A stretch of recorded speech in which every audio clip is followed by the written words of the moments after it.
अब आपको बड़ी खबर बताते हैं बैठक से जुड़ी हुई। जो बैठक है नीति आयोग की बैठक, क्योंकि बैठक में प्रधानमंत्री मोदी का संबोधन हुआ। उन्होंने संबोधित किया है इस बैठक को, हर राज्य विकसित बने तो देश विकसित होगा, ये प्रधानमंत्री की तरफ से कहा गया है। साथ ही विकसित भारत हर भारतीय का लक्ष्य है। हर भारत का जनमानस जनभावना ये चाहती है कि हम विकसित देश की तरफ आगे बढ़ें, केंद्र और राज्य टीम की तरह काम करें, ये भी प्रधानमंत्री की तरफ से कहा गया है। ये बड़ी खबर नीति आयोग की बैठक के बाद प्रधानमंत्री बैठक में बोले हैं, और वही खबर जो सुबह से संभावना थी।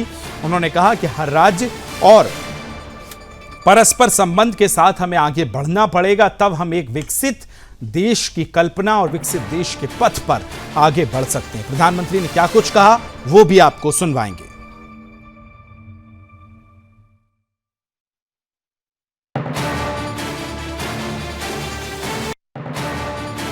राज्य होंगे तो ही विकसित भारत होगा। उसके लिए पीएम मोदी लगातार इस बात को कह रहे हैं कि जो राज्य की अपनी जो अनूठी शक्तियां हैं, हर राज्य की अपनी एक ताकत है, उस ताकत का इस्तेमाल करते हुए एक उसको परिवर्तनकारी जो बदलाव उसके जरिए लाया जाए, एक टाइम फ्रेम में टारगेटेड तरीके से उसके लिए काम हो, चाहे उसके लिए ह्यूमन डेवलपमेंट को बढ़ाने की बात हो, जो एक आर्थिक विकास के तमाम पहियों को शामिल करने की बात हो, वो सस्टेनेबल हो, उसमें इंफॉर्मेशन टेक्नोलॉजी हो या गवर्नेंस की बात हो, तो हर पहलू पर ध्यान देते हुए एक तरह से ग्लोबल स्टैंडर्ड के राज्यों में काम हो और उसके जरिए भारत का विकास हो सके। और देखिए, हमको पता है कि आपने भी चर्चा की कि जो इसकी आधारशिला है, बीते समय में जो चौथी बैठक हुई थी चीफ सेक्रेटरी की, उसमें रखी गई थी।